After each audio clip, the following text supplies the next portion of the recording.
Throughout the history of falconry, many useful pieces of equipment have been developed to efficiently handle and train birds of prey. Perhaps one of the most important pieces of equipment any falconer could have is the hood. From the mews to the car to your favorite hunting spot, the hood will undoubtedly play a key role in keeping the bird calm and manageable.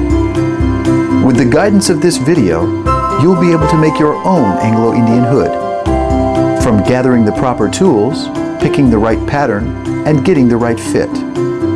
It will take some practice and a bit of patience, but eventually you too will learn to add your own special techniques to create an Anglo-Indian hood that both you and your bird will enjoy. Hi, I'm Brad Wood with Northwoods Limited, and I'm here with Kevin Padone. Hi. And we are on location in Rainier, Washington to shoot the first ever How to Make the Anglo-Indian Hood. But first, we both want to share our very beginning fumbling in making the Anglo-Indian hood. Now Kevin, can you relate to me your very first hood you ever made? It was a hood for a kestrel, an Anglo-Indian, fancy that, and it was made out of kangaroo leather. I had some fancy little, plume on top that I eventually cut off because it was so dumb looking. The hood was probably really comfortable on it because it could get it off every time it scratched, so it worked, but it could have been better. Did you go on from there to make a bunch more hoods, Kevin? Yeah, a few more, yeah. Between the two of us, we have over 40 years of falconry experience and making a whole lot of hoods to fit birds. Yeah. My very first hood I bought, I will admit that, 30 years ago. I bought it from someone in the beautiful state of California. It had a huge plume. Everybody was into huge yarn plumes with feathers, and it didn't fit a thing. But I sure enjoyed it. I was about 14 years old, and I wonder where that is. I think it's probably been eaten by a dog since then. So we had our early beginnings that way. We didn't have any help, did we? No, I didn't have anybody to show me how to do it. We looked in books, magazines, whatever we could do. We came up with some really interesting looking patterns, and eventually they began to fit. Right. And today we're going to share that 40 years of experience with you in making a simple sewn Anglo-Indian hood that will fit. And with materials. With materials. That you can get anywhere. You can get them just about cheaper. anywhere. Of course, at Northwoods, you can pick them up there too.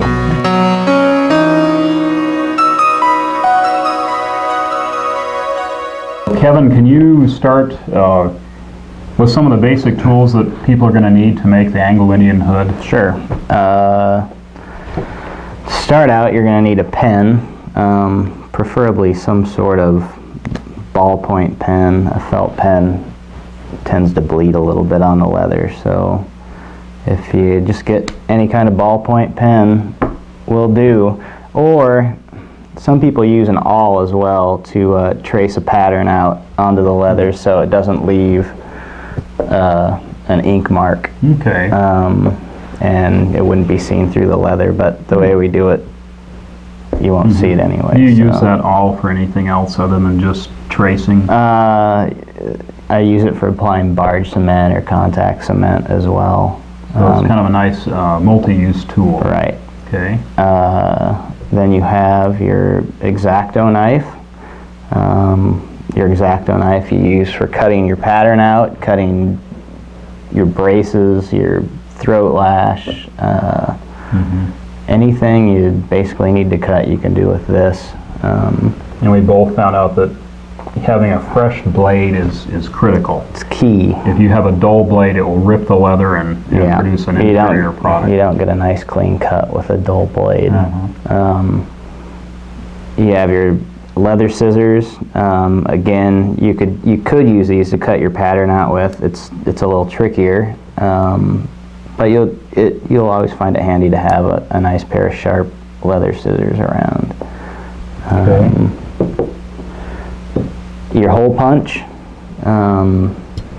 We use the hole punch for this type of Anglo-Indian hood. specifically for throat lash. Not much else than that. Okay. Oh, actually we do. We use it on the braces too, right? Right. It's a handy tool, and you actually have to break them in because they have a brass plate that has to Right. cut that circle out. So you need to use them ahead of time. Right. Next thing we use is a compass, and the compass you use basically to mark where you're going to put your stitches.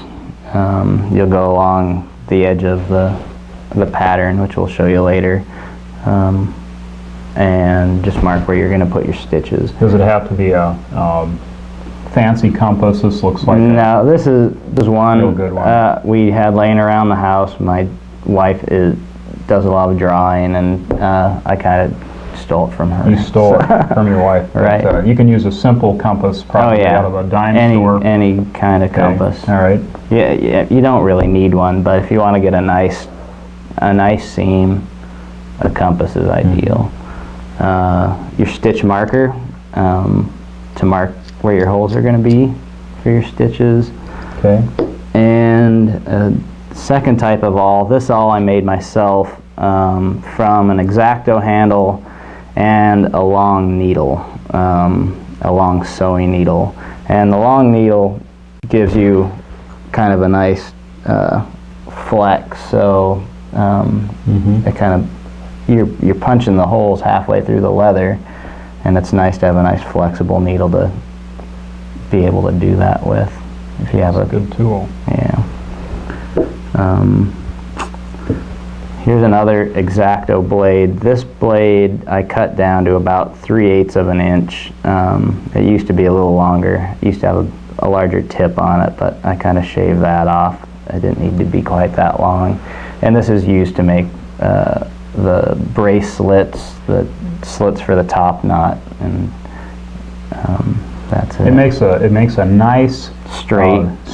If you cut with an X-Acto blade like this, you can end up going too far and ruining the whole hood. So that's an essential cutter that he has there, so it makes the same length of cut every time. Correct. Like a cookie cutter. Right.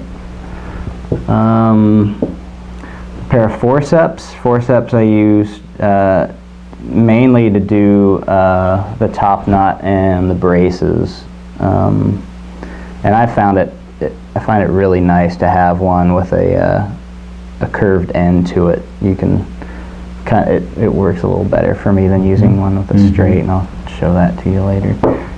Barge cement or any kind of contact cement I found works really well. You're going to need it for mainly the throat lash, and partly when you're making the braces. There's a little fold we do, so when you close the braces up, you're not catching the feathers on the back of the bird's head. This is some makeshift burnishing tool I got out of the kitchen. You can use a spoon, but anyway, I use this to pound out eye seams. Rubber gloves.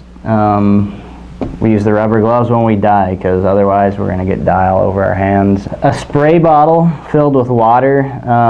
It's very helpful to wet the leather down when you're sewing it, and when you're pounding it out. The leather becomes more malleable. It makes it easier to sew. When you're punching the holes, you'll spray the leather down, because otherwise the leather's really dry and the needle tends to rip out a lot easier. Something I never did, and now I understand. This is something new to me after 30 years. It's a great idea. Then there's the leather dye itself. This is Phoebe's leather dye. It's an alcohol-based dye, not water-based. Even though when it does get wet, it does bleed slightly, but usually after you're done burnishing it and all that, you're not going to get any more bleeding, especially you don't want that bleeding on the bird. Needles, These are size 10, just regular sewing needles. You can get at a sewing shop, and that's it for needles. Those are use those for sewing the hoods, the eye seams up. Okay, okay. The thread, I've gone through a lot of different kinds of thread, and the best thread that I found is a beading thread you can get from a bead store. I like the size, it's an E, and I usually get white, but it's super strong and easy to work with. Is it nylon? Yep, it's nylon. People, we all started using dental floss a long time ago too, but this is It doesn't quite, it's not as fibrous as dental floss. right. So it's a braided. Your beeswax you'll coat your string with before you sew, and it helps prevent the spraying of the fibers like dental floss does so badly. This stuff doesn't do it quite as bad, but the wax definitely helps with that. That wax also hold the stitch. Once you've tightened it, it doesn't let it slide back. It's a sticky. Yeah, it holds it in the leather a little bit. Probably. Yeah, I don't know. Makes it a little easier. Yeah. Okay. It's always nice to have sharp X-Acto blades. Usually when I'm making a hood, I'll use one blade to cut the pattern out, and the braces and top knot and stuff, and then once I'm ready to cut the beak hole out, I'll switch to a new blade, because otherwise you get a really raggedy looking beak hole. Right. And that's pretty much covers up the tools. Oh, except for a straight edge. The straight edge, this one's a couple feet long, and it's that long because usually when I'm working with the leather, especially for the braces and top knots and stuff, I want the leather closest to the backbone so it's not going to stretch. So I use this to, cut down the center of the back. You have a special cutting board instead of your kitchen table. Well, I mean, you could use anything, just to set it on, as long as you're not going to cut through and damage your table. Also protects the sharpness of your blades. Correct. A little bit. So this is a special cutting board. Yep. You can get these at a kitchen supply store or even a leather craft store also. Right. They're not very expensive. Yeah, most of these tools you can find either in your kitchen or at a craft store. Leather Factory is one leather company in the United States. Tandy's Leather Company, Northwoods Limited supplies some of these things. Probably all of these tools put together are about $100 or thereabouts to get it totally equipped. Or Maybe more. It depends on the quality Right. that you want to get started with. Correct. And then just keep them all in a toolbox, and away you go. But I mean, you can get away with going a lot cheaper than that, and most of the expenses like good scissors, Right. and dye. Yeah, and you probably don't need to invest in this big of a quantity to get started. You want to show a little bit on the leather? We've got a few pieces of leather here, so I'll invite them in. We have first is a whole calf skin, and this what we're finding that leather to make hoods is the hardest thing to come up with, good quality leather. And one of the reasons is that environmental standards now around the world are shutting down many of the old tanneries because of the harsh chemicals that they were dumping out into the watersheds and the streams. So the number of tanneries has gotten smaller, the chemicals have changed, and so getting good quality leather is much harder. This is out of England. Some of the best leather still comes from England. This is a whole baby calf skin, and who knows how they get that, but we're hoping they use the whole thing. This is a thin leather. It's quality for making small hoods, and also maybe you can even use the throat lash braces out of this. Yeah. It's when a hood maker looks at the leather, he'll flip it over, look for the fuzzy nap, the fuzziness on the bottom. We don't like this because this is the side that goes against the hawk's head. Right. And if you Like, put that on the head, well, yeah, if I was to make a hood out of this leather, I'd choose something probably from up here. And the rest of it, I don't know if I would use, at least for the actual hood itself. these are its two forelegs, the head area, the two hind legs. Your stretchiest leather is on the outside here, and the best leather is this about less than a foot all the way up and down the back. And of course, if you're hand selecting these, you look for that smoother part in the middle. We cannot use the whole thing because of the stretchiness, so you're going to be using these other parts for making anklets or something else for your birds. So that's calfskin. That's only for the small hoods like kestrel on up to Cooper's hawk. Cooper's hawk, yeah. Okay, and this comes out of England. You can get these again from various leather companies or Northwoods. One of the ones that is a favorite, this is a big kangaroo skin. This is a big one. This is about 10 square feet, and it's imported out of Australia. I don't know how we want it. It's kind of big. Too big. It's let's just show them the front here. These are available only through a couple of outlets in the United States. This is the primo of leathers. You're going to pay top price because it's being imported. It's very lightweight. Right. Kevin and I have both worked with this a lot. Some of the finest Dutch hoods are made out of this. It's lightweight. There are problems with it. This is a dry skin, vegetable tanned. This is not a glove leather. It doesn't stretch much. You don't want any oils in it if you can help it, because in order to dye leather, you need a dry leather so it sucks it in through the pores. The pores on kangaroo are very tight. It's a strong leather used for all your scraps. You can use for jesses, anklets. So it's something you can make a hood. Well, red tail hood, do you think it would be too light? It would be a little light for that. For a red tail Usually, I use this for like falcon size up to like a female peregrine, something like that. And that's the most thick hides too. I wouldn't use any kangaroo hide for that. This is one of the bigger, thicker hides, and even it is thin. There are scars on it where the animal's gone under barbed wire in Australia. There may be a bullet hole. Again, these are harvested legally and tanned by the hundreds and then brought into the United States. So this is a dry one. It's a premium skin. It's probably over $100 right here in leather.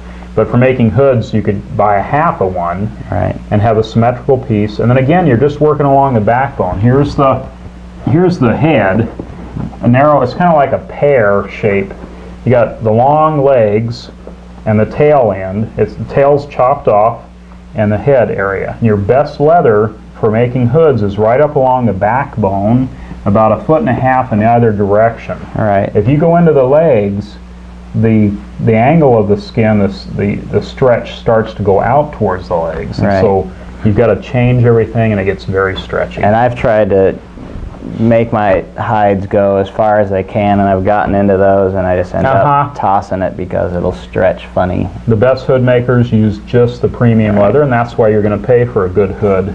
Look at the back here. Again, this one is a little fuzzy. It's fuzzy on the outside, but you get to the end. Well, and what they're doing is they might take a tire that's rotating and they buff them on that, and some do a good job better than others.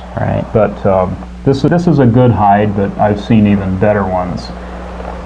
So you want a little bit on. They buffed all that nap off, all that fuzziness. Well, you can see a good section right there from a fuzzy section. Very smooth, and if you're making hoods and you're buying kangaroo from a source, you want to mention to them that this is for hood making. Most people are buying kangaroo just for jesses and anklets.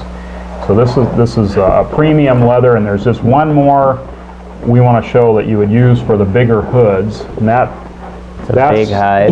It's almost too big to bring out. We'll just leave it rolled up. This is actually a whole half of a cowhide, or kip. Kip and cowhide are sometimes hard to tell apart. Kip is thinner, is like a year-old cow.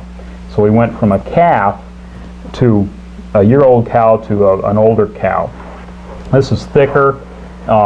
stiffer. Yep. And when you, if you wet and dry it, it gets stiff, much more so than kangaroo. Yep. The hides are like 15 square feet. If we unrolled this, it'd be huge. You could get hundreds of hoods. But you have, likely. it's the same all across it as far as smoothness. There's no scars. As far as thickness, it's usually generally very the same. uniform. And actually, to thin the leather, they actually scrape off the underside to make it thinner, and so it gives it a smooth appearance. So this, what would you recommend this type of leather for? Red tail hoods on up. Even what we're doing today with the Anglo-Indian hood. Well, this is, yeah, Harris hawks, goshawks even, yeah. This is much less expensive than the kangaroo, at least half as expensive, and obviously if you buy a whole skin, it's going to cost you a bit, but you can share it with your friends. Right. Is that what we're using today, or are we going to try kangaroo? This is what we're going to use today. We're using some of this today to make the Anglo-Indian hood. Right. We'll be using kangaroo for the braces and top knot, and that's it. Okay. The rest will be... What we've done is we run through all of the tools, the leather people need, and next we're going to go into how to cut the pattern. Thank you very much.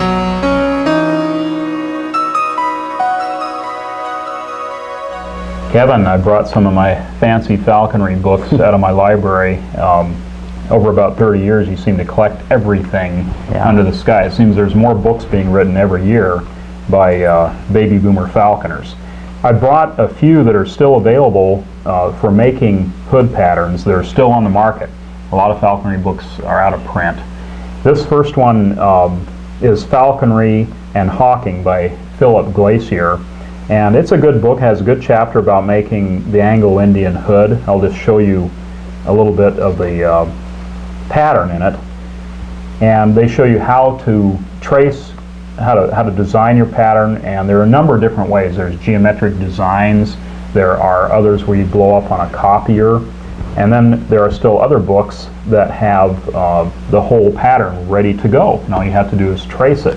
Another book that's very, very popular is Falconry Equipment by Brian Kimsey and Jim Hodge. And this has been out several years. It's a great book for hood making and making many other types of falconry equipment.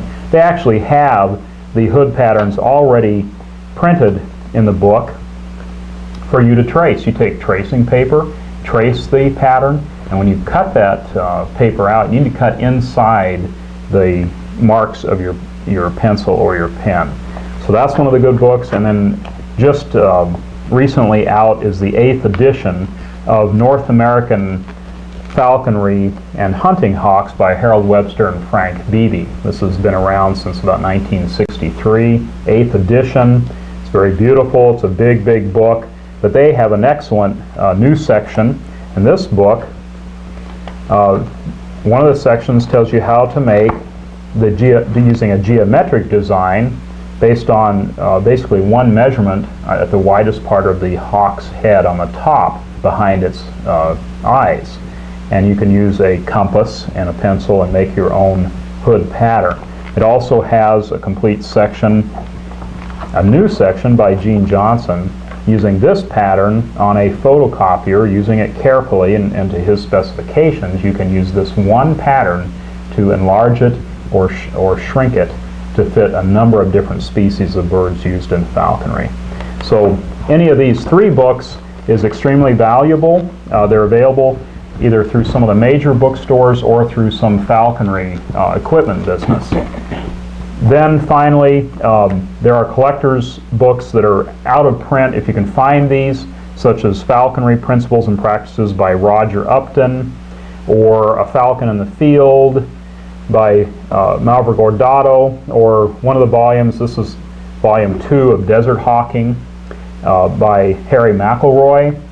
These are all out of print, and you might end up paying, $200 to $500 a book. They're well worth it if you can afford it.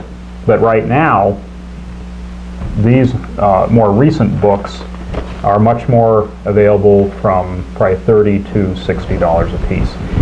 So that's where you get your pattern. That's how you make it. And I'm going to turn it over to you. You have a pattern, and what What does this pattern fit that you have, and how did you get that pattern? This pattern I actually got from another falconer who had been making hoods and kind of got out of it. And that's how I actually got a lot of my patterns, was from other falconers. Get them from other falconers is a good way to do. But this pattern we're going to make today is for a female goshawk, or similarly sized head, a female Harris hawk. So basically all I've done is trace out the pattern onto some piece of stiffer material. This actually happened to be the backside of a tarp package, and it was stiff enough. And Like a Kleenex box to me, Kevin. oh, Something like that. Anything stiff that's going to hold up a while. right, and even plastic, you know, thin plastic sheeting works really well and lasts actually quite a bit longer. But what I have here is a piece of cowhide, and what I'm going to do is lay down the pattern on there as economically as possible, so I can get the most amount of hoods out of this little piece of leather. This piece, most likely I'll be able to get 2 out. But I'll show you first doing it with a pen, and secondly tracing it out with an awl. Okay, and you're going to trace onto the smooth side of the leather, not the... Correct. Okay. All right. Yep. So here we go. Got it. While you're doing that, I might as well, I love to talk a lot, Kevin, and I'm going to fill in here. We make some of our patterns out of that thin plastic you can get at fabric stores. They make patterns for clothing out of it. It's very inexpensive, and like Kevin said, it will hold up longer if you're going to be making a bunch of hoods. If you just use cardboard, it tends to fray and change the pattern size after you've traced it a number of times. So that's just one option you have. That looks good and clean. All right. So, and you also find that one pattern might fit 2 or 3 different species: a Harris hawk female, female goshawk, female prairie falcon. All of those 3 might fit this one hood pattern. right. The second method I'm going to use is with the awl, and I don't care for it as much, especially when you're doing the beak hole. It tends to indent the leather, and when you finally cut it out, I always get a more ragged edge, and I don't like that. But I'll do it. A lot of people do it so you don't see the black line, but you're going to be cutting inside the black line, and if any ink's left, you're not even going to see it when you dye the hood. So okay, but this is another method using the awl. you just want to press down hard enough to make an impression on the leather. And of course, on a black piece of leather, this may be the only way to do it, because your ink pen won't show up, so you would see the embossing effect of that. Correct. That awl.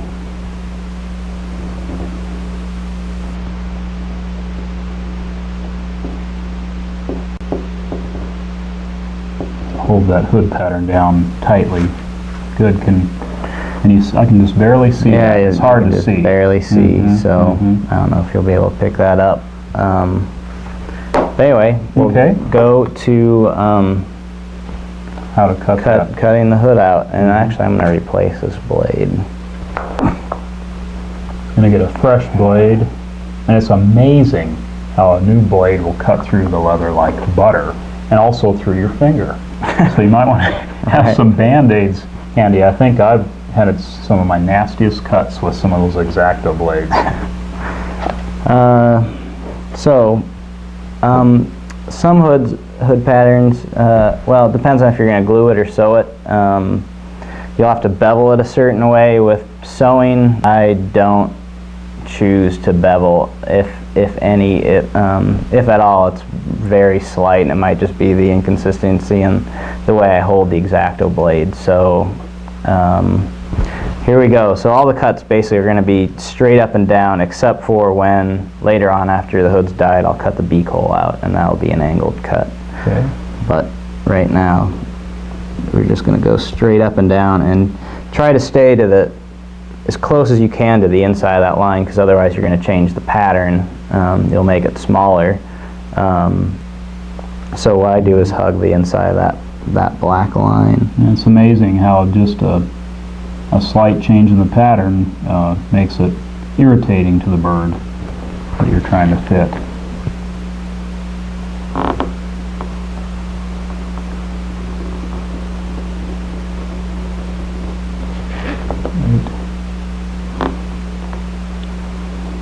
And I find with an X-Acto blade, as opposed to cutting a pattern out with scissors, your corners are a little sharper and cleaner looking.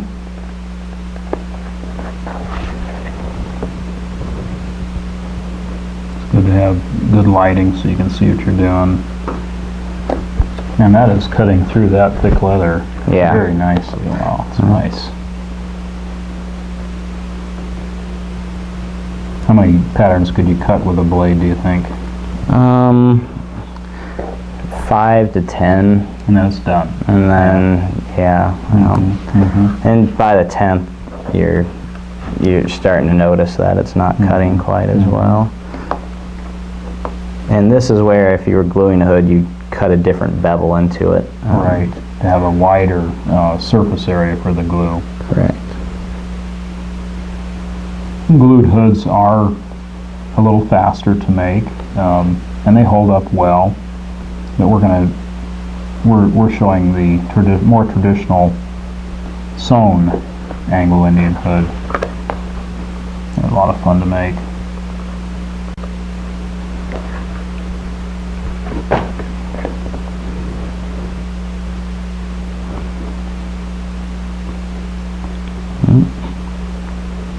Hood making only takes about 30 years to learn. Now, making the Anglo-Indian hood is the simplest hood in falconry at this time. And even if you're all thumbs, you can give it a try and come out with a really nice looking hood. Yeah, it doesn't require blocks as Dutch hoods do. Right, right. And you can just basically use anything you have in your house to make one. So you got the pattern. Here's the pattern, all cut out. Ready to go, and we know where to get it, how to do it, and access it. Let's go ahead and cut, what is it, the throat lash? Correct. Start with that one, and then proceed with the other parts. This is our thin hide of kangaroo. It's less than a 1/16, maybe a millimeter thick all the way down. It's very thin and perfect for putting on the throat lash. The throat lash is kind of self-explanatory, but it kind of forms the hood around the bird's neck, and you don't want something super thick to go in and out, and it can hurt the bird. Right. Okay.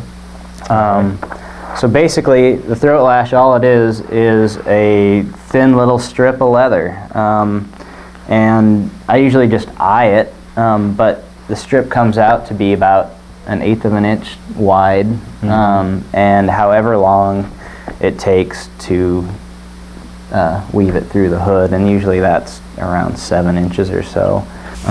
So here I am, I'm eyeing it. It's about 1/8 of an inch, and I just cut out a little strip of leather. About how long do you need? I'm going to go 10 inches. It's always safe to have a little more than a little less. Okay. And there's our throat lash. And actually, I'll take my scissors and sharpen one end, so when we are weaving it, it'll go through the holes better. Towards the butt section, the hide gets slightly thicker, which will be really nice to use for braces and the Turk's knot later on. So what I'll do here is cut out the pieces for the Turk's knot, which is basically going to be the same thing that I did here. I kind of eye it to about 1/8 of an inch and cut out these strips.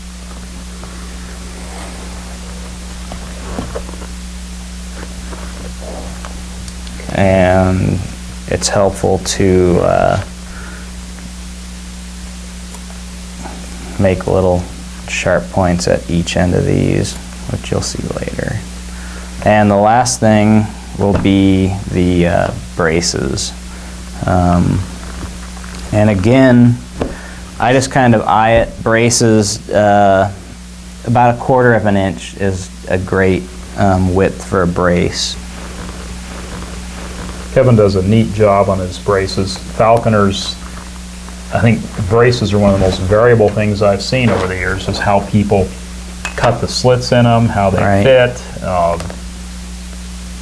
There's good, bad, and terrible. Right. All I'm doing here is just kind of pre-stretching these things, because they will stretch a little bit, but the way we're cutting it, Okay. You're not oiling them. This is dry leather. it's just dry leather. And I'm just going to measure these things out to 10 inches a piece. Well, let's go 10.5. Why not? Okay. Of course, for a real small kestrel hood, you'd make them shorter and actually And a little thinner, tinier, probably. right. So I've cut the braces out to 10.5 inches, and every brace has a button on it on the end. And the button, how I make my buttons, you can fold the leather over a little bit, like 2 or 3 times, punch your hole in the center of it. What I choose to do, it kind of makes a nicer looking button, I think, is I roll it. And it gives you a round looking button. I know this is hard to see, but I'll roll it to about the size I want, which is again 3/16 of an inch thick, 3/16 to 1/4. You don't want too big, otherwise it looks kind of dumpy, and you don't want too small because you want to be able to grab onto it. So I roll it, hold it, and with the smallest fixture on my rotary punch here, I go straight through the center and just It is nice. crimp her down and take my pointed end and feed it through the hole like that, and just pull it on. Oops. Would you oop? Well, the oops is this. It folded the wrong way. So what I'll do is pull that back out. You want the smooth side to fold into a U. Correct. Okay. So It's for looks. it's in a way. look thing. Yeah, it doesn't really matter. Well, a lot of falconry is style, and we want it to look good because the birds are so beautiful. Right. So I pull that thing tight, Nice. and there's my button, nice and round. And if you want to, as another look thing, you'll notice, I don't know if you can get this, the edges of the knot are a little uneven. So what I usually do is take my X-Acto down on the edge and just go straight down like that, and it makes a nice clean looking button. I used to think we'd hammer. I used to hammer those, but that flattens them out, and so you're cutting them makes a nice, And with a nicer edge. sharp Yes. knife, it just cuts right through Whoever it. has a sharp knife around, it's only you, Kevin. That's great. See, I'm learning the secrets of the master now. Master. I'm gonna go home and make one, cook it up. I can see I made it. All right, and now we're going to punch the holes in our braces. Where you're going to punch your first hole is basically how far your button's going to be away from the side of your hood. And I usually like about, I don't know, 1.5 inches, 2 inches at the most. Probably 2 inches is a good call. And again, I'll mark it, let's just say 2 inches, punch a hole right in the center, and come in on the other one and do the same so they match up on each side.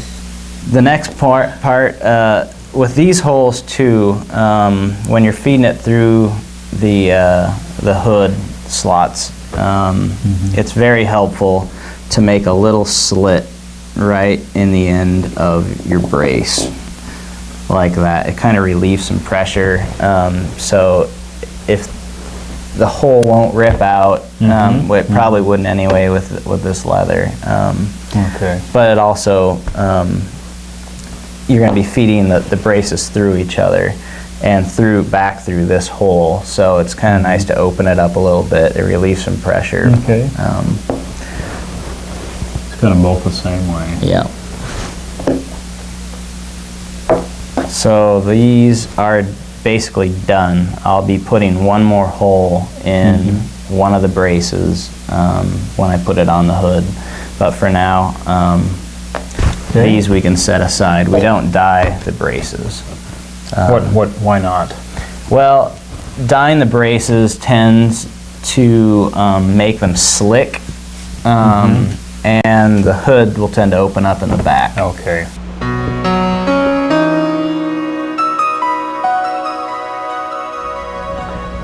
There you go. You're ready. Do I need to get covered up with anything? No, but I do need to get something. You get me on my glasses. I can't see.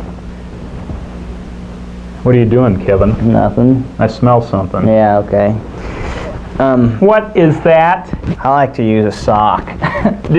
Is that off your foot, Kevin? Maybe. Maybe? Maybe not. Oh, geez, Yeah, it sure I don't smells remember like it. now. Right. Clothes washed. You can just use anything to dye with. I've always used an old sock. You can Is use that all a you wear, rag. isn't it? You don't wear new socks. No, never. This is, okay, your old socks. So here's an old sock, and actually it's a little big, so I'm just gonna cut her down. I'm not going to be able to wear it again? Nope. It's done. Later. You want me to burn that for you? Okay.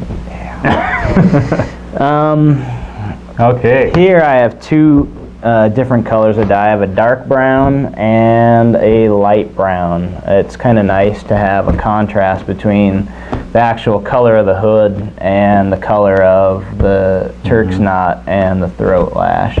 Okay.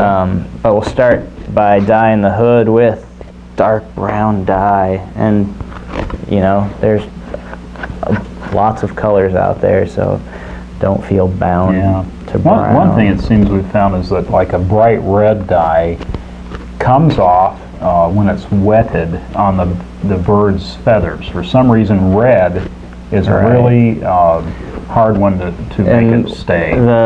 The way to do that is just to soak the hood in water. And then it comes out. It kind of sets. Oh, okay. All right. So all I'm going to do, get my dye on my old beat up sock.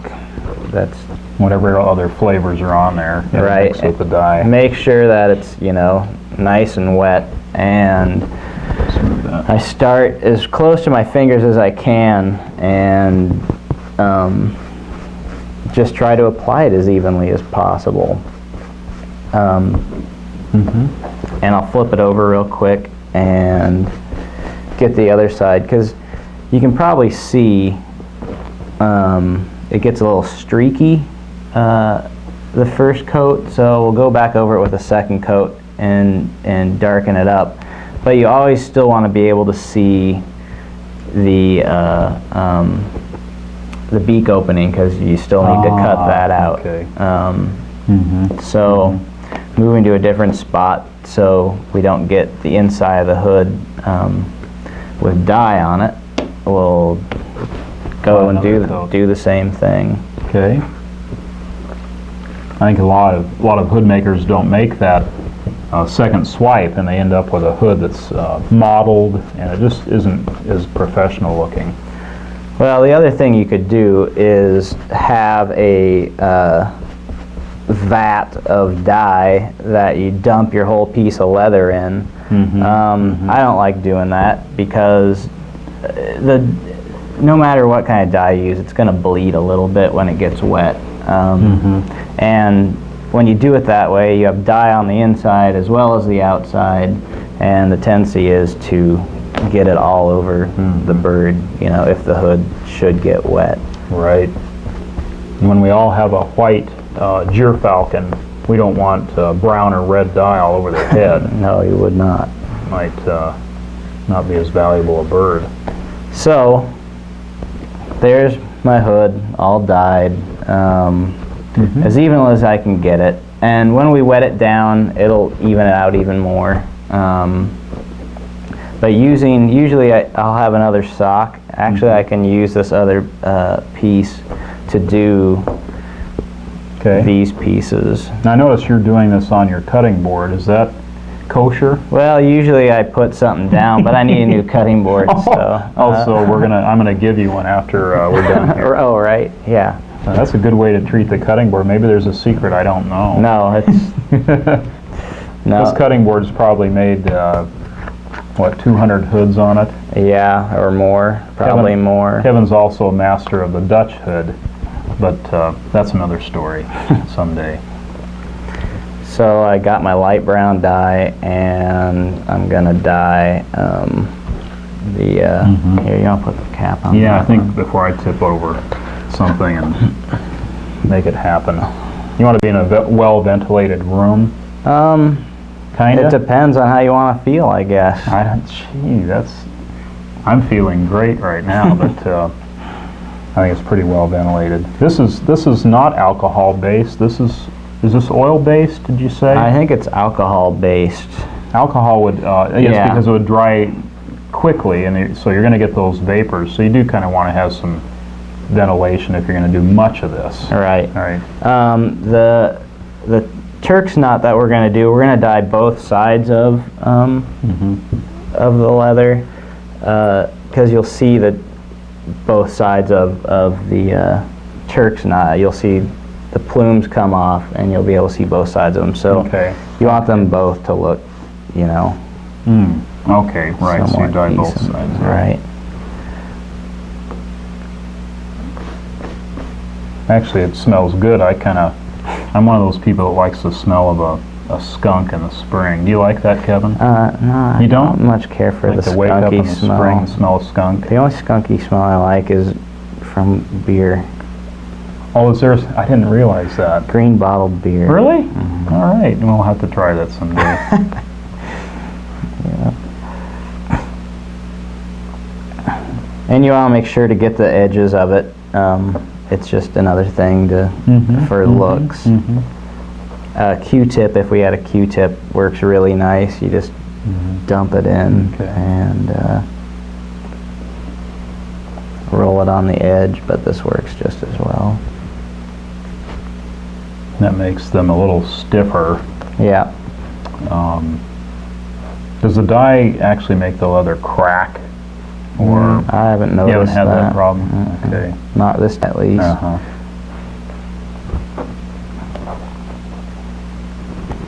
It says do not contact or breathe. It says do not drink. Yeah, well, it's not good stuff. No, you definitely don't want to get it on you. If you tip it over on your mother's table, be sure and rub it all over the table to get the same color on her table. Right. And this is the throat lash, and I'm only going to do one side of that. The inside is going to be next to the bird's neck, so I don't dye the inside of that. Okay. It also helps to move to a different part of the table than you did before. Kangaroo leather has a tendency to bleed through, and you can kind of see that, especially on the thinner leather. So you got to kind of watch out how much dye you're applying and all that. But that'll be fine. Yeah, kangaroo does somehow, the pores suck the dye right through the whole thickness. Right. Cowhide doesn't do that. So here's our throat, or our little top tag that we'll put in as well. Dye both sides of the top knot, Yeah. so it looks good when you put it Well, together. this one actually, it wouldn't have mattered because it's going to be glued upon itself. So anyway, all of our pieces are dyed, and we're ready to start marking our stitches. In the pattern. So that will be our next big step. Well, our next big step will be to cut out the beak hole and to punch the holes for the throat lash and make the slits for the braces and the Turk's knot. Okay, so we've prepared for the major event.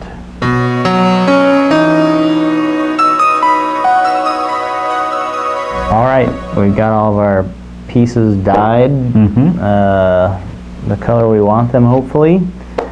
And now, what we're going to do is, in order to, before sewing, I always cut out the beak opening, punch my holes, all the above. Okay. So what I'm going to do is start out with cutting out the beak opening, and I might as well switch this. I probably don't need to because I've only cut out one hood, but could be a good idea. The blades, if you get enough of them, aren't too expensive, and it makes all the difference in this. I can hardly see that beak opening. I hope you can. Yeah. You have 20/20 vision? I think so. I don't. So basically what I usually do is start up at the top where it would be on the bird's sear and work down and around. This I'm going to be holding the X-Acto knife at a pretty severe angle because it's going to be fitting over the bird's bill for one, and you don't want a really rough surface just jabbing them in the sear. So here I go. I think you make one of the creme de la creme beak openings, Kevin, so I'm going to watch carefully. Yours are so smooth, and you're right. The hawk almost wants to put the hood on one of your hoods because it's so smooth. I don't know about that. Oh, I do, because I use your hoods on all my birds. Okay, so you're at about a 45-degree angle, and the sharpness of the blade allows you to do that contour. Yep. Very nicely, and a sharp, nice, even edge. Are you cutting inside of that ink mark? I'm actually cutting on the outside. The outside of it, okay. Yeah, I'll be cutting on the outside because I traced the inside of the hole. Right. And okay, to keep that pattern true. Right. Even at the top cut, you're doing a bevel. Yeah, and I'll actually, after it's cut out, I'll bevel some more. This part you got to be really careful. At the corner where they come together? Correct. At the corners, it's easy to slip and go off. Do you have a trick to that? Not really. Just take it slow. And you kind of pick the pattern up and cut it freehand. Correct.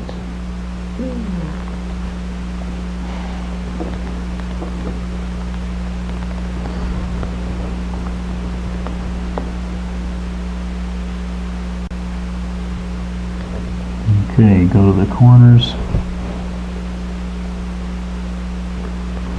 That's one of the first things I do when I pick up a hood is look at it square on to see how symmetrical it is and how nicely the beak opening is cut, so that if they've gone to one side or the other, it's not going to fit well.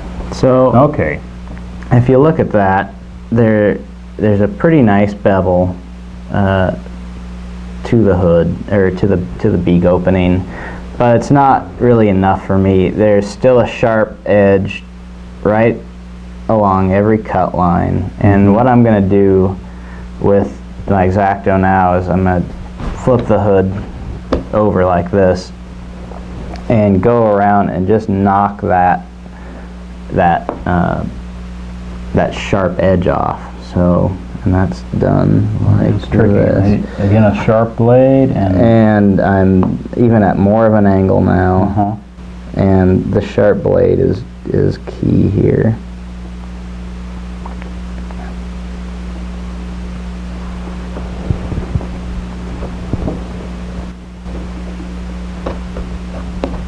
That's a real trick to that. I mean, you have to practice this, I think. You ruin a few hoods before you get it right. Yeah. And One slip. You still can ruin a few hoods.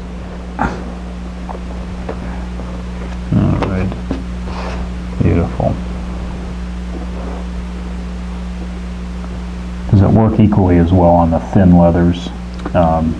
Just don't get quite as much of a bevel. Just don't get just carried away.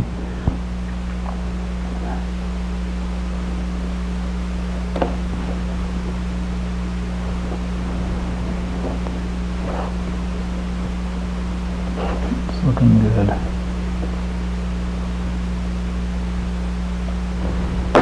And our beak opening is done for now until the hood's done. Okay. But that sharp edge is knocked off, and it'll be a lot more comfortable with it for any bird. So there's no edge whatsoever. It's all smooth, and that's going to feel good on the bird's face. well, better at least. Better. They love hoods. Right. Okay. Next, we'll just cut out our slits. For a Turk's knot, you need 3 slits. Okay.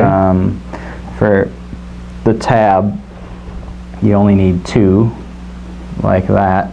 I traditionally put my Turk's knots towards the back of the hood because that's kind of more of a traditional place to put it.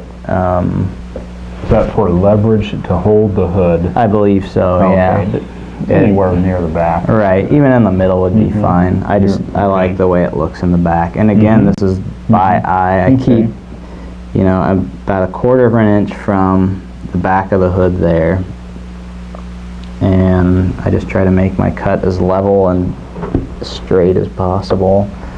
So there's my first cut, and about 1/8 of an inch down from that cut, I'll make 2 more cuts. The first one being 1/8 and then the second one being another 1/8. Okay.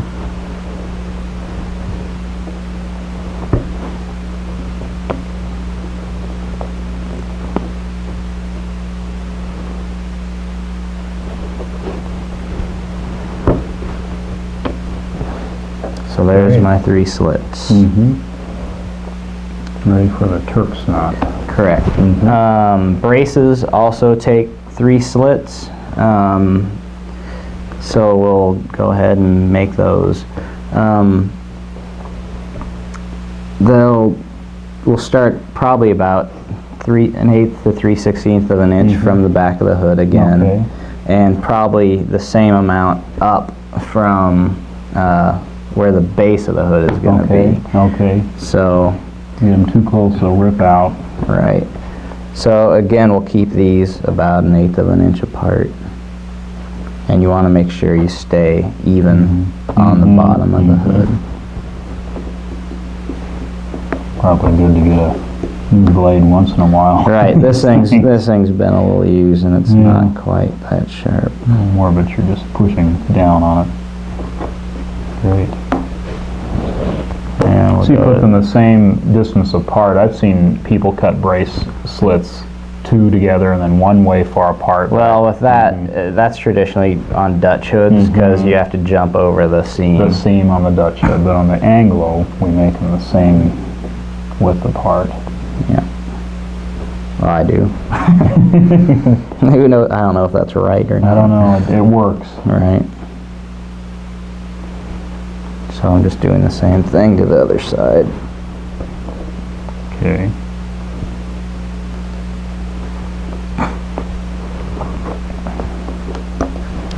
And now we will mark the area for the holes for the throat lash. Since this is the seam of the hood, as it's going to be like this, we want to punch our holes along the bottom edges of the hood.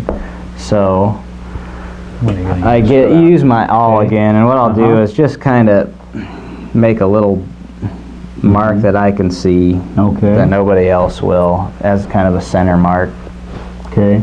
I'll come over here about 1/8 of an inch again, and you kind of want it to be centered from the bottom of the beak opening to the bottom of this, so our holes will just kind of be nicely centered all the way over. You have to put a certain number in so that you wind up going over the seam. Yes, you do. I wonder and I use 10.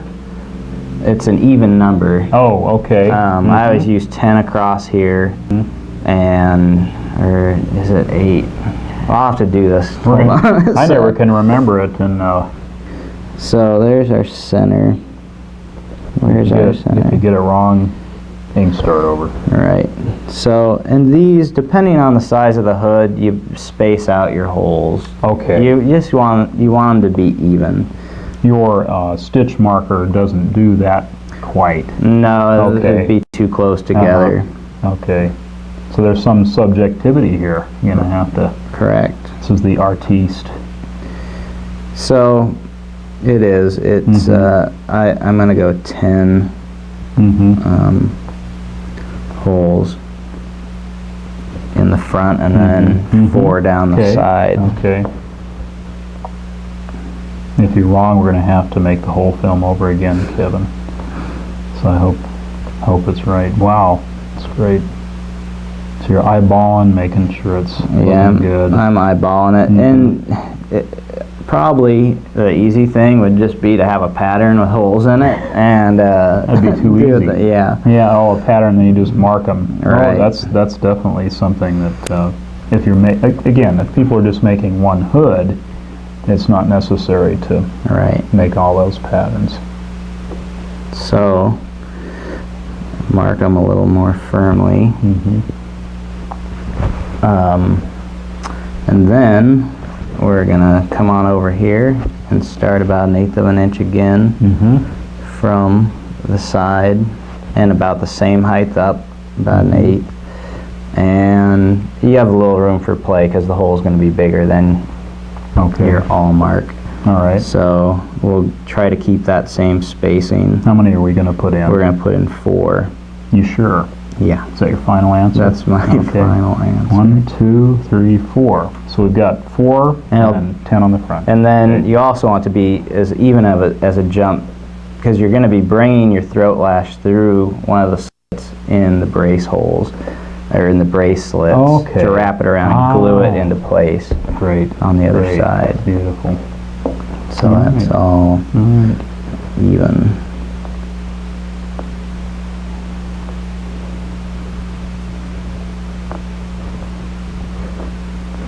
Okay. And the next step is just to punch them out. All right.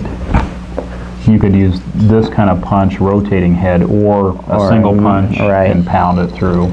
Correct. Depending on what you have on hand.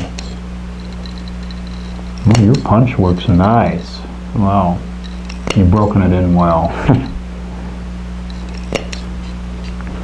Some of them you have to punch and twist until they get seated.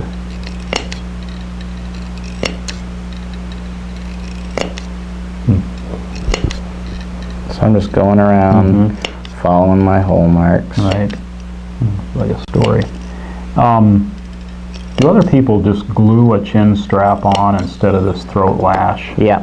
And does it work equally as well? Yeah, it actually probably makes it a little stiffer. Because of the glue hardening up with that leather. I like this way. I think it looks nicer for an Anglo hood.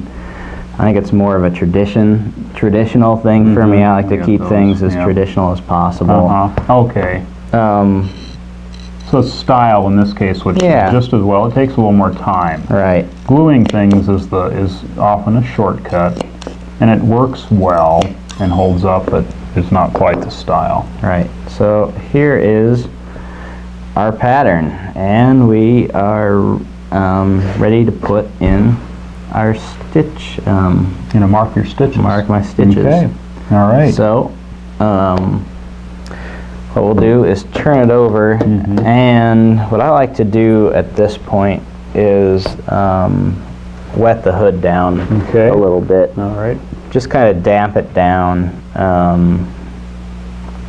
and wipe it off and get any excess dye off of it that I can. And it also it makes the stitch marks stand out a little more. Okay. So I'll just come on over here and spray a little bit.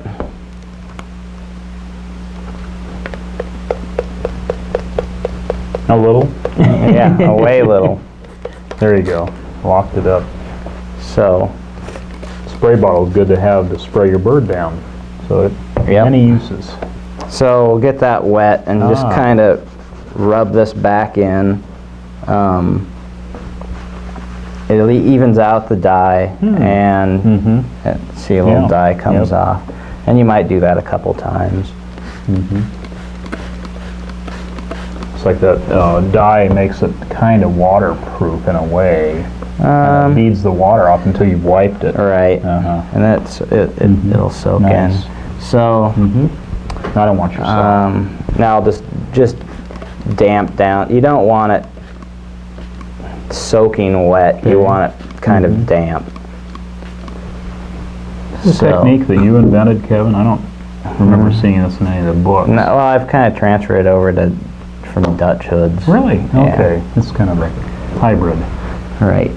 And with your compass, set at about 1/8 of an inch.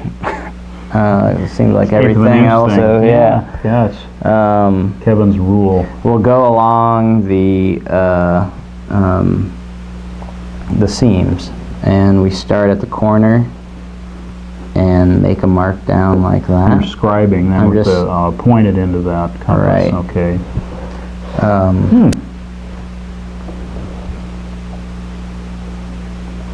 And this way you'll Great. get a nice even line on the final hood.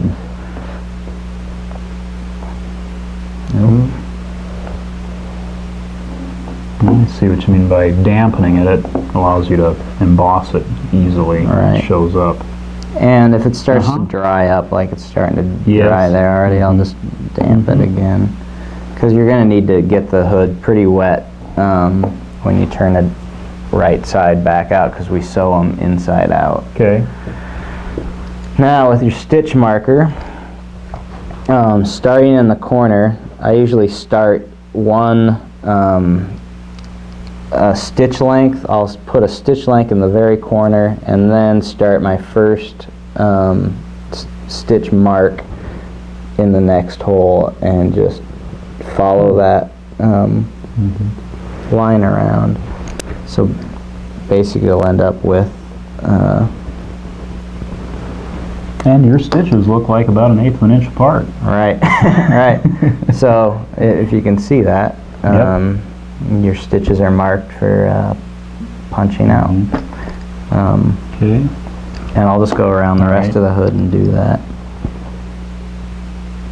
These stitch markers come with like 2 or 3 wheels that you can interchange. This one, it looks like the points are about 1/8 of an inch apart. Crazy. Mystery.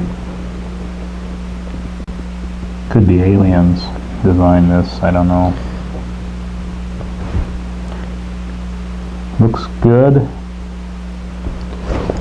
All right. Now you're marked. And now we're marked, and I'll go to my homemade awl and start punching the stitches. You'll see the needle flex quite a bit when I do this, because we're only going to be poking the hole halfway through the leather.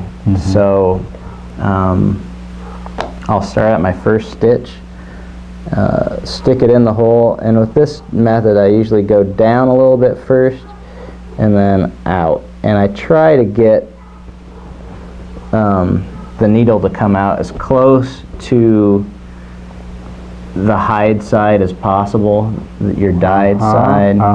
Let's hold that real, so you can see it coming out. It's not coming out at all. Yeah, it's not coming out of the top at all. It's coming out of the side there.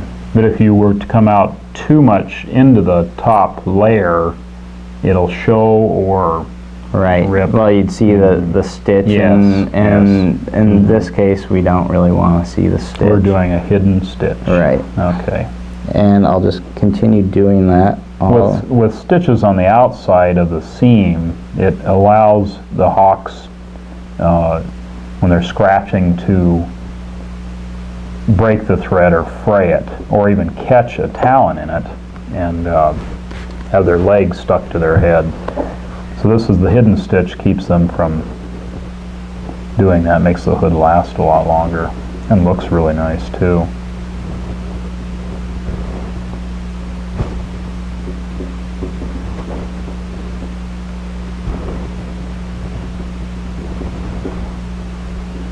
So a mistake made here would be doing too shallow of a hole, Right. or too shallow of a hole that your stitch will rip out. Oh, correct. Too Rip. deep, it's going to be a cosmetic problem, but it would hold. Right. Yeah. And there's ways to cover that up. Cover up bad stitches. Learn that as you go. Yeah. Okay. So this is probably one of the longest stages. You know, getting the holes prepped, going all the way around. Yeah, and it goes quicker the more you do it.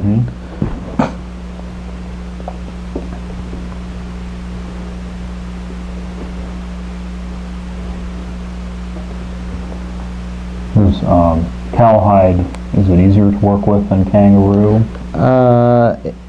It's easier to punch the holes when it's wet.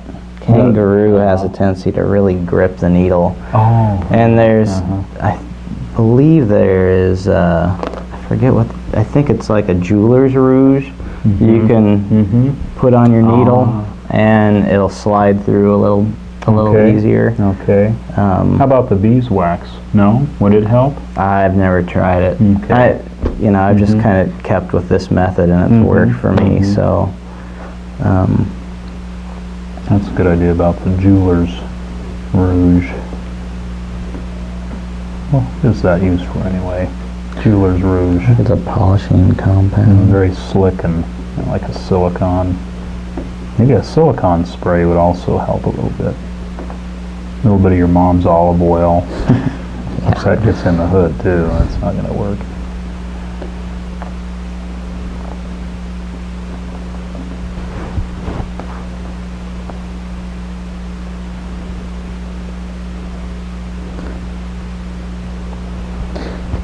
And obviously you want to kind of end up with the same number of holes on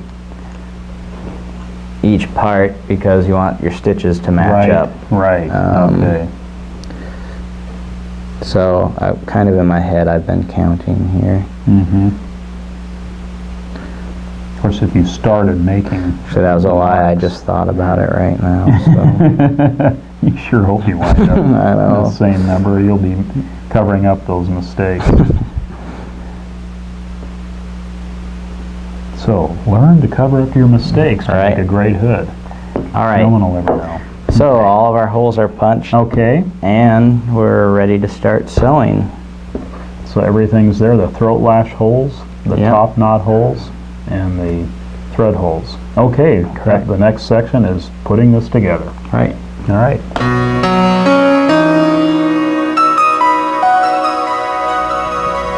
So, let's stitch up our hood. So, we're going to sew? Let's sew. So, let's sew. All right. We got our beading thread, and I'm just going to pull out a length. This seam isn't very long, so I don't need that long of a piece of thread. But we're going to take it and wax it up, and all you got to do is just drag it through. I usually drag it through 3 times. Okay. I don't know why. I just do it that way. Some things you just can't question. Right. Like 1/8 of an inch. Right. Good call. But the beeswax, it helps it go through the holes a little better, a little faster. A little better. It holds the thread together. So I'm just going to take my needles and... You have good eyes, Kevin, to be able to thread that through there as a small needle. Yeah, you can use larger needles if you need to. You said these were a size 10. 10. It'd be fun to try the bifocals. See how that works.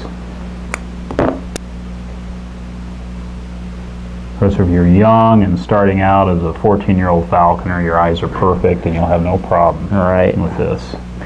So, what I'm going to do is, I've got needles on both ends, and I'll just start by sticking the needle in the topmost hole on one side and pulling it through, and going through the other side of the other hole that mates up to that hole. So it's your first stitch. And we'll pull that together so the thread's the same length. Okay. And so you can see how the threads are going to be going through the leather there. You're inside out. Your hood's is, you're going to sew the hood Inside out. inside out. And what I usually do here is come back through and just kind of make a seating stitch so that top stays nice and tight. So you came back through the same hole Correct. you just went through. Right. And you're going back through the very first hole. Right. You don't want to stick it through the threads. You got to kind of fish it through. Seating, you mean that you can pull these in You a can hole? pull it in a hole. You're going to do this just on this top Just one? on the top one. So Okay. I'll pull that one as tight as I can. You don't want, it's easy to pull a stitch through the leather, so you'll pull it tight and but not too tight. Or you So rip it right through the leather. what I'm doing is holding one side of this, holding it tight, just in case it did slip through. One side of the stitch, Or one so side it's of not the going to stitch. slip out. Right. And now what we're going to do is just start our cross stitching. So the stitches are going to cross each other now. Correct. It'll look like a baseball stitch.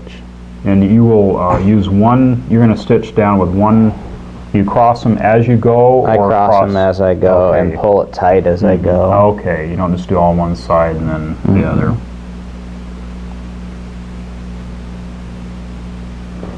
Are those needles blunted at all? No. No. They're just regular. So they don't make their own hole? No. You can feel the hole you already Correct. punched. So there's our first stitch. Back and forth. Yes, yes. And we'll just continue down the side of the hood. You just, did you just go through, you went through two holes at once there almost? Yep. Yeah, because you're lined up, so that makes it a lot faster.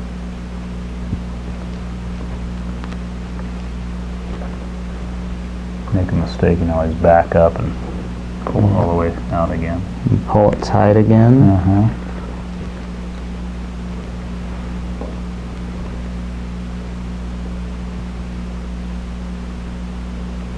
Main thing is keeping it tight all the Right. way down. Right. If it's loose, it's going to cause a problem when you turn the hood inside out. We'll let light in. And Okay. I don't know if hoods need to be totally light tight, even though I make them that way. You just want, it's good. But I don't know if a little light coming into a hood is such a bad thing, really.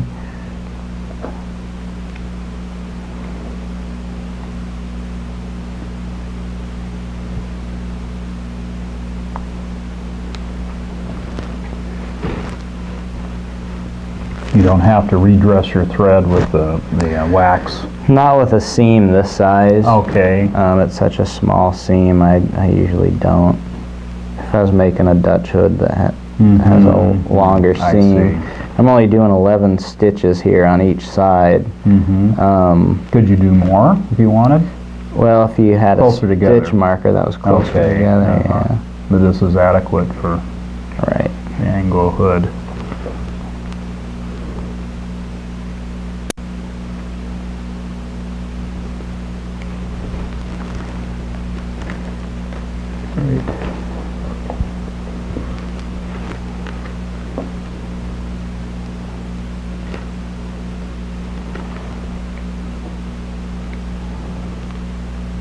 find the hole. Back and forth, back and forth. Yep. Of course, if it breaks, you gotta start again. Yeah, and This thread is really strong now. yeah. Well, I'm even tearing a stitch out through the leather, which I've done plenty of times to not want to do it again. Yeah, you get it's a feeling you get that you're going too far. Right. With the tightening.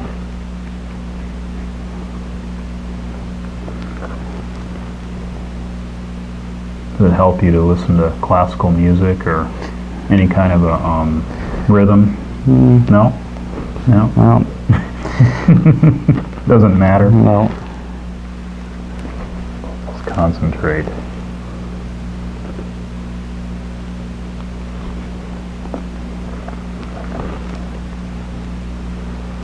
In between stitches you can fix dinner, clean the house. Not too many professional hood makers.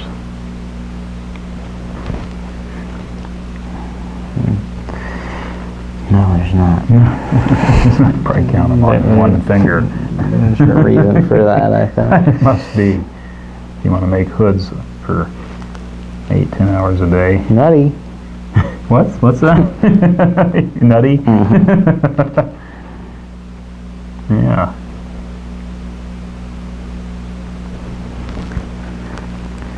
So we're almost down to our last stitch.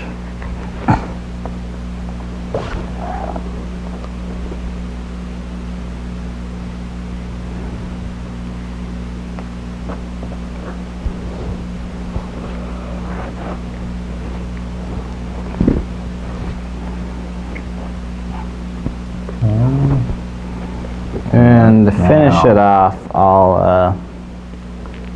What do you do? I kind of do what I did at the top. Okay. I'll bring both needles back through the hole. Okay.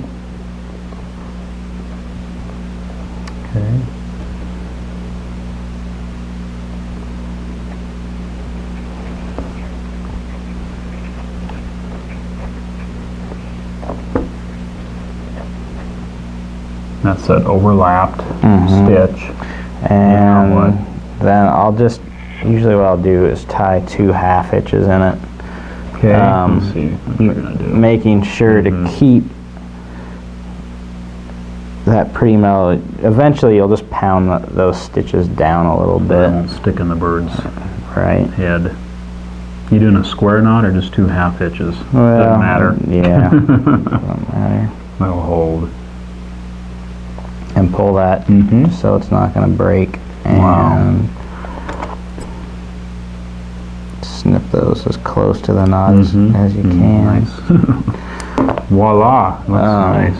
Okay. And there is One of the sides. one seam done. All right.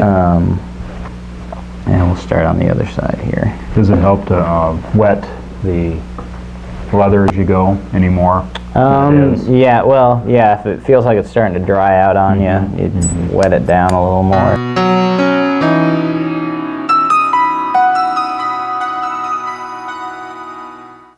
We kind of took liberty here, just time's sake, and sewed up the other side of the hood. Presto. So, both sides are sewn up with our cross stitch, which is a typical stitch used in Dutch hood making. So the next step is turning this thing right side out. Real trick. And what we want to do is wet this thing down pretty good. You could even stick it underneath a faucet if you wanted to. You just want to get it good and wet. And what I'll do is start by pushing in one of the eye, the part that will eventually be over the eye. And you want to make sure when you do this, these hoods can have a tendency to rip up at the top or even the corners of the mouth part, and it has a tendency to rip a little sometimes right up here because the hood's being stretched Okay. to too much of a degree. So there's one side pushed in, and I'll come on over here and making sure not to tear the Yes. mouthpiece, and there it is inside out. All right. And what we'll do here is I'll take my awl and kind of, you'll notice that the corners here are a little sunken in, and we want to push those out a bit. So what I'll do is just stick my awl in there and Without pushing that. through the Yeah, leather without pushing or the through. seam. So you're pushing right into the leather, not a hole, Correct. not a stitch. Yeah. Pushing into the leather and just popping that corner out. So we got our corners punched out, and our next step is to smooth out the seams. You'll notice that the seams are kind of crinkly on the edges, and they don't fully meet up perfectly right off the bat, so you kind of have to work those out a little bit. And what I've always used is a broom handle. Works perfectly. I'll You just happen to have one? yeah. How about that?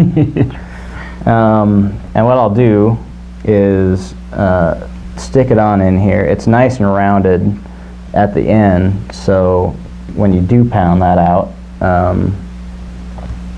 it kind of keeps the contour of the hood, the contour you want to keep. So basically, I just start tapping. You don't have to tap very hard. Because it's wet and soft. All right. Yeah, the hood's still wet.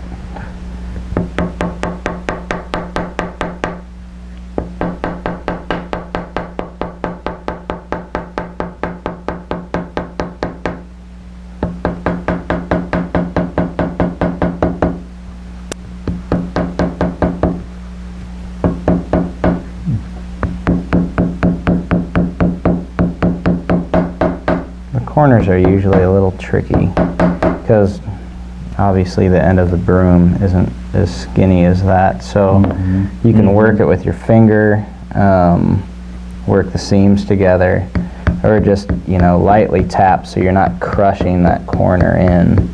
If I hit it pretty hard, it would Pop it in. right. Yeah. And we don't want that.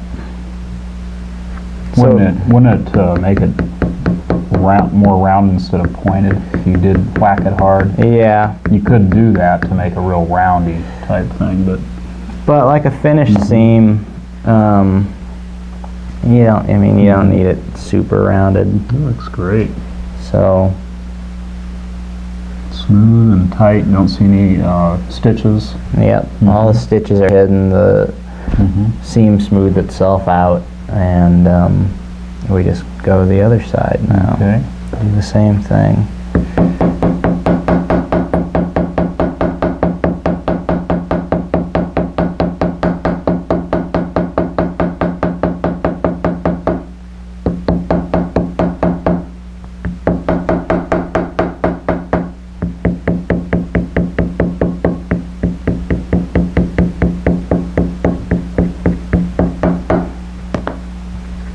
It doesn't take very long either. And if you just rub it and kind of work it together with your hands too, Okay. that works just fine. When the hood dries, it'll be a lot stiffer than when you started. So Even though it feels soft. right now it's pretty pliable, and you kind of work it with your thumbs. The pattern usually puts the nice contour in it, so you're not going to be hitting the eyes of the bird, but it never hurts to go in there and push it out a little bit. Okay. So that's done, and usually we'll have a dry hood now. We kind of set it aside and wait for it to dry. Okay.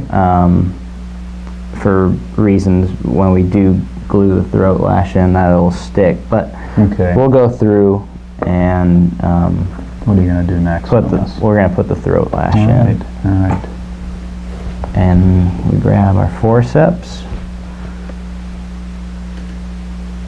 And what I'm going to be doing is coming out of the closest slit to the hole here.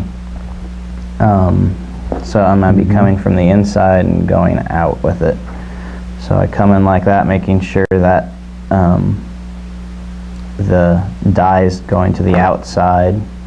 Okay. And I pull that thing through until I have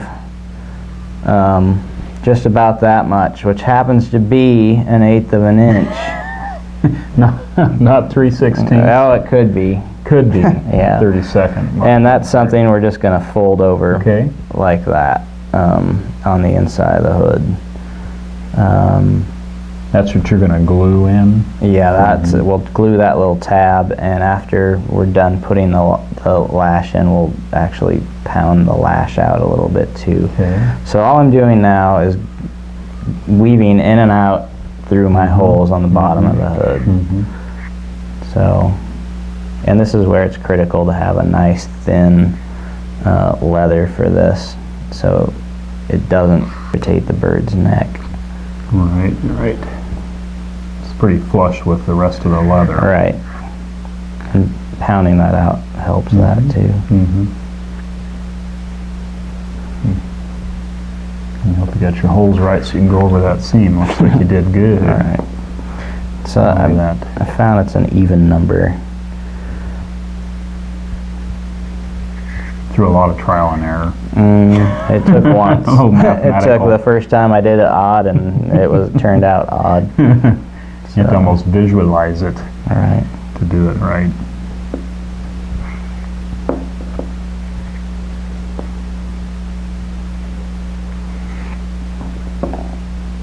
This is where you really see your progress.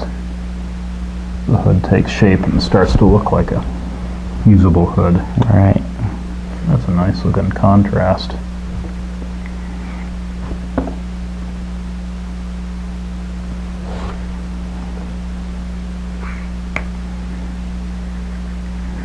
All I'm doing here is keep stretching it so the throat lash has a tendency to bind the bottom of the hood like that.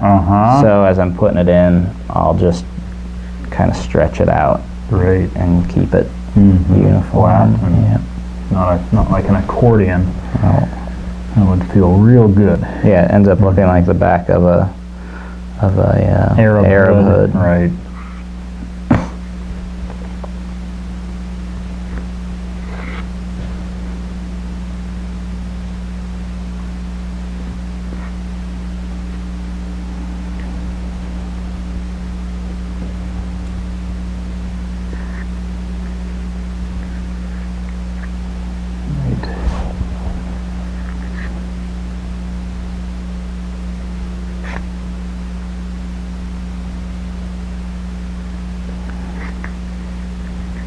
Stretch again.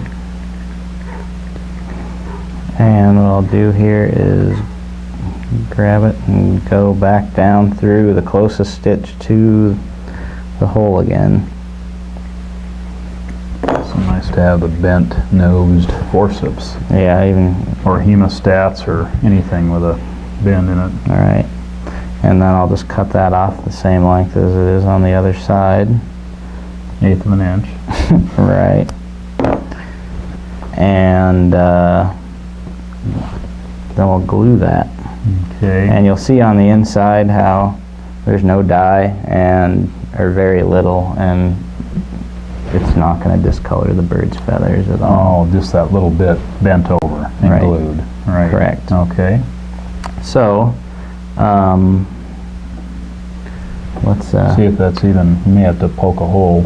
There you go. You use your awl like you were talking. all I'm going to do here is just put the tiniest dab, because a little bit goes a long way, and even that little dab was too much. So I'm just going to spread that out and take the rest of it and go on over to the other side here.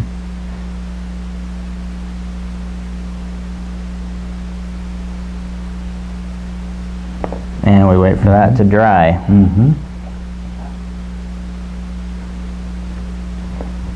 It'll take about 20 minutes to let that usually dry.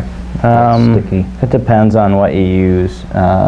Contact cement dries up right away, and after I put it down, well, it'll take a couple minutes and I can stick it down. Okay.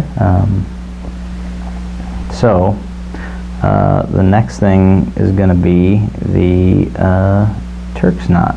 Okay. All right.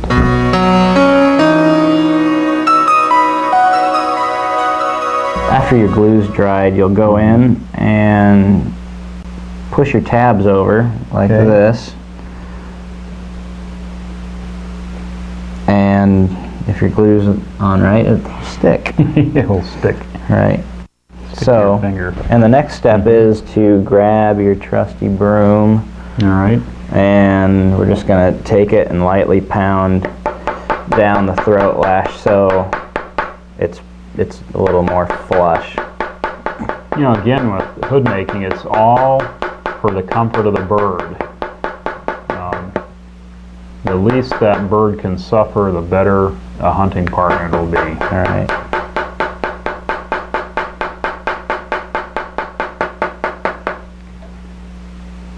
And you'll notice, like I'll do this one. And of course, you could take an old hood that has gotten kind of frumpy and pound it out again, smooth the edges, make it more comfortable. Right. Or even re-dye it, stiffen it up. You can refurbish old hoods and make them pretty much just like new again. Yeah. I've got a dozen. Would you mind doing them, Kevin? No problem. Yeah. All right.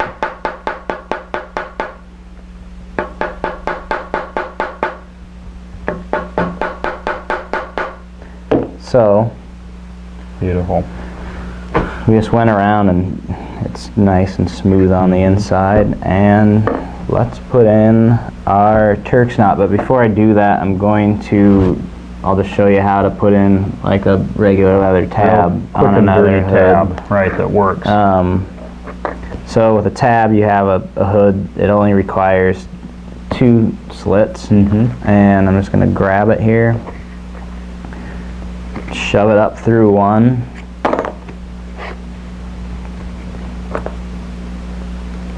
and shove the other side up through the other slit,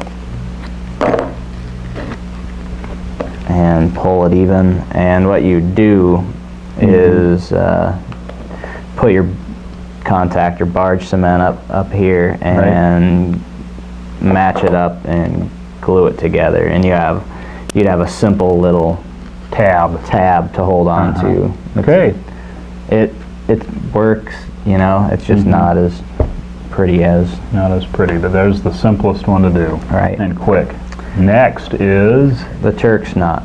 The Turk's knot, we use 2 different pieces of leather, 2 strips, and what I usually do, there's the nicer side, like the hide side, and the back side, the rougher side. And what I'll usually do is stick these things in rough side up first, so when I'm actually making the knot, the nicer side is out. Okay, so rough side up to put through the slits. All right. So what I'm going to do, we're going to put the strips of leather through the first and the third slit, going right over the second one. We'll be coming up later through the second slit. So I go down and pull it a little distance, and I'll stick the other one in here now as well.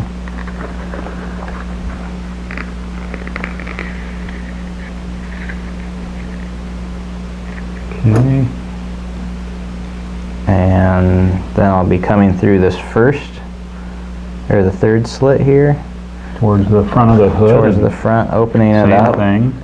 And just bringing my strips of leather through there. And then I'll pull them even, so they all are the same length. Okay. Like that. Actually, one side's a little. Alright. As even as you can get. Yeah. Alright, now what are you doing? Now I'm spreading out the two pieces of leather on the top and leaving a little gap in there because we're going to be coming up through the second slit and popping out the center. Okay. It just, this acts as kind of a little dressing for the Turk's knot. Ah, okay, okay. So we have a nice big gaping hole there that we're just going to slide these things through.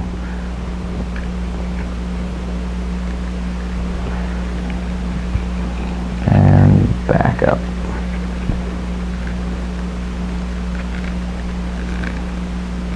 And you want to pull it somewhat tight, so when you pound out this, it's again flush on the top of the head. Right. And I'll open that up a little more. Put the other two pairs through there, and so they all meet in the center. All right.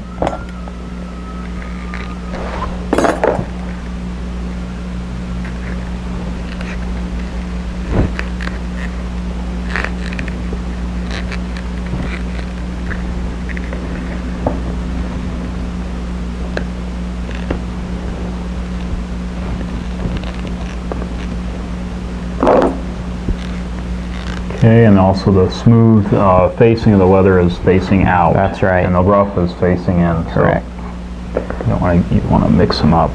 So Okay. now we have 4 straps of leather coming up through the back of the hood, and what we're going to do is spread them out in kind of a cross fashion like this.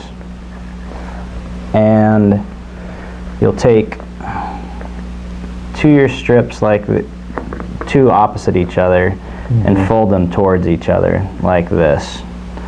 And you can pinch it in the middle or whatever you want to do. And what I'm going to do now is how do I do this? There we go.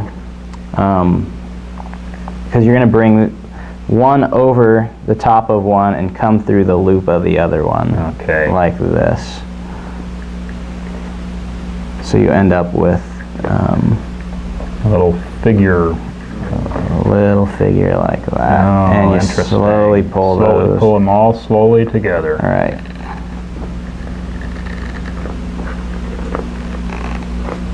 Until you got a nice tight little square. To show that slow motion again, but that's great. A little square. Okay. Reminds me of braiding those little plastic keychain things when you were kids. And now what you're going to do is there's kind of it's like a pinwheel kind of. There's kind of a natural flow of how the leather is coming around like that. All right. And you want to go with that flow. So what I'm going to do here is your tab's out here like this.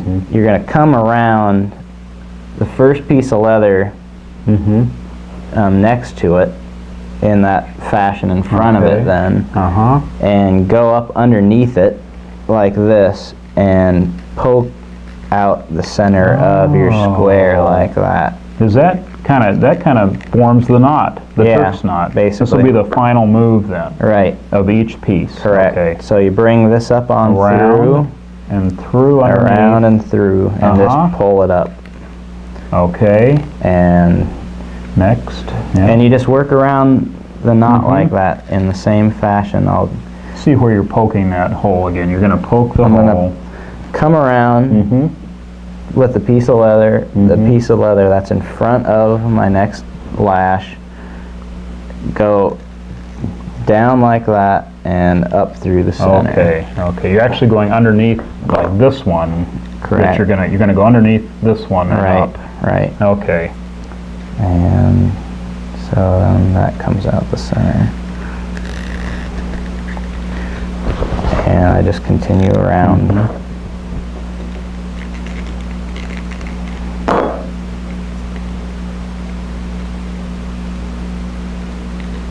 Underneath the leather, up through the hole you pushed in the center.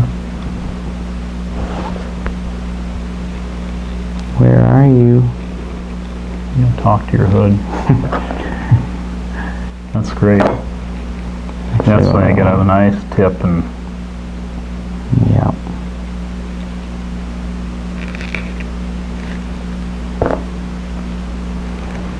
twist it and get it just right.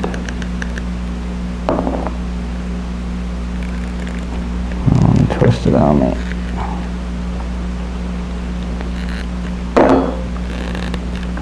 Again, you're good, great. One last one. Now I can see it's taking shape already. I'm amazed. The Turk's knot has been a mystery to me a long time. You're making it look pretty simple here. Okay, and that one, the final one, it's up in there. Okay. And pulls tight. And then what I'll do is go around and pull each of them Okay. tight. Tightens the knot up and kind of Rounds it. rounds it a little Wow. bit. And then there's your finished knot. And to even dress it up even more, you'll pull these all in line together. I'll usually go around like on the edge of a table with my pounding tool and as it tightens it and rounds it. it rounds it mostly. Okay. It'll actually loosen it up a bit, this tightening, and then you'll pull it tight again. But you'll work around in that fashion and you'll have yourself a nice dressy little. Yep. And if you wanted to do a double Turk's knot, you'd start again. Yeah, with you do same the same base. Yep. Okay. You just leave out that part. Right, right. So, and some people like these really long. I don't really care for them that long, so I'll cut them down a little longer than 1/8 of an inch and just snip them off. Okay. Even a little shorter. Why not? And even to dress those up, you can come on and angle them a little bit. You form them much after that. You can. You can make wet them them into a- Yeah, you can wet wet them? them down and make them into any shape you want. Okay, like a It's Trojan not or- necessary because they all eventually loosen up. get And flip around. frazzled. Of course, you don't want them touching the bird in the face, flipping over into the Right. beak area or the cere because it irritates them. But, Right. That's great. So we have basically the finished top knot. Yep. And to finish the hood up, all we're going to do is put the braces in Okay. and mold the beak opening, and we're done. Yep. So, And we'll try it on a bird. all right. Taken liberty already to put some glue on one of the braces, and Okay. I'm doing that about 1/4 to a 1/2 inch from this first hole. Okay. And it's only about 1.5 inches long where I put the glue, so in this area here. And what I'm going to do is fold the brace over on itself. You're using a special technique here on making braces. Well, this it works for the most part. Sometimes it still catches, but the theory behind it is when you're pulling a brace shut, you can see it a lot easier if I did it on the hood, but when you're pulling it, the brace is going through one of these back slits, and as it's going through, it's pinching like this. And in doing that, it can catch feathers and then pull it through the slits. Ah, okay, okay. This kind of prevents that. So we can go ahead and start putting the braces in. And we start in the middle and we work forward at the start. Middle slit. The middle slit, and come out the front slit there. Making a hole there to put it through. And how are you gonna, is that rough side up? Rough side up. Okay. Like that. So the smooth side will actually be the side crossing on the outside of the back. Right. Okay, so rough side up, and then... And I pull this so the hole lines up with that middle slit, like that. And what I'll do is come back through like this, go through the center again, through the hole in this brace, and come out the tail slit. Okay. But before I do that, I'm going to put a hole. I'll fold this over and measure where, basically measure over the middle slit. Okay. And I'm going to punch a hole there. You're going to punch a hole that... Because that's going to allow this other brace to come through. to come through. Right. So this is a... And I've made my mark with my fingernail, and now I just punch a hole. Okay. Like so. And then we'll go back through the middle, out the back, and feed that through like that. All right.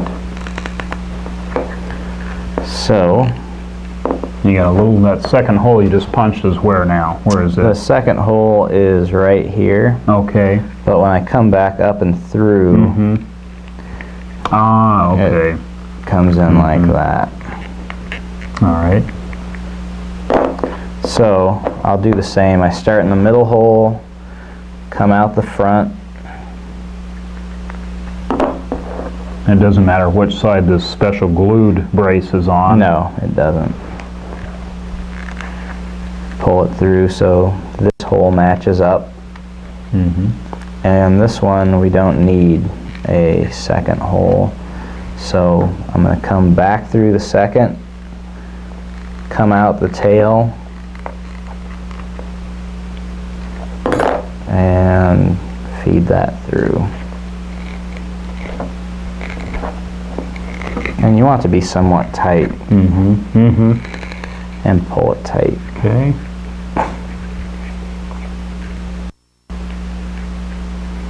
Now I've kind of gone in and widened this hole up a little bit on the brace we made the second hole in. And what I'm going to do is take this brace, That's been glued, and feed it through that opening like that, and pull it through. Does it matter which way the leather curves over? I like it to curl towards the hood, so towards the rough part of the leather. Curl in against it. So. Right. Okay. And I just pull that through like so. Okay. And on the top of the glued brace, I'm going to come in like that, and we'll go back through the hole that's in the brace that we fed it through on. Okay. Open that up a little bit and feed this brace through. And also you want that to bend in towards the back of the hood. Yes. Kind of hold it and pull it at the same time. Right. And pull it tight.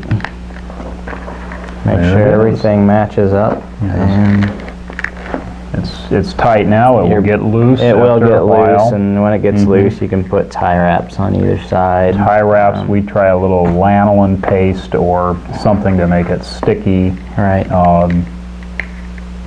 Great. So your braces are in.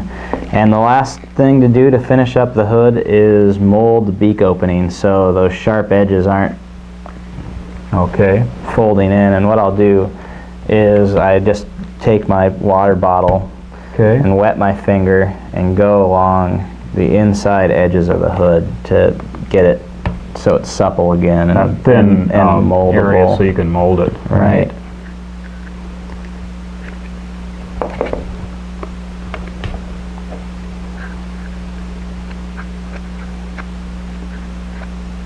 And we are almost near the end of making a sewn Anglo-Indian hood. And now I just take my forceps and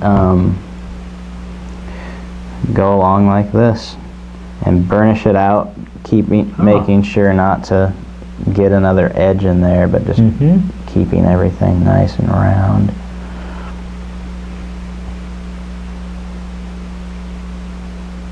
Just a little bit. Furl it out there. And of course, in fitting the hood, this can be done even more so or less to make the face come out further or not as much. That's beautiful. So I'll go back in with my finger at the final and just shape it up, and it looks good for now, and we'll see if that if it needs any reshaping. And that is a finished hood. That is a beautiful piece of craftsmanship, and this bird, this will fit on female Harris, female goshawk, or even possibly a female prairie falcon. I think the beak opening is cut for a hawk. Right. Hawks tend to have a narrower face. Their bill is narrower, so the opening will be more vertical. The falcon has the wider gape and beak, so it might have to be cut a little wider. But I think we'll even just flare it out more. And we'll try this on a female Harris hawk pretty soon and see how she fits. Thank you, Kevin. And thanks, Brad. This is the Anglo-Indian hood, the sewn version. And now you can go try it yourself and try it again and again until you get it right.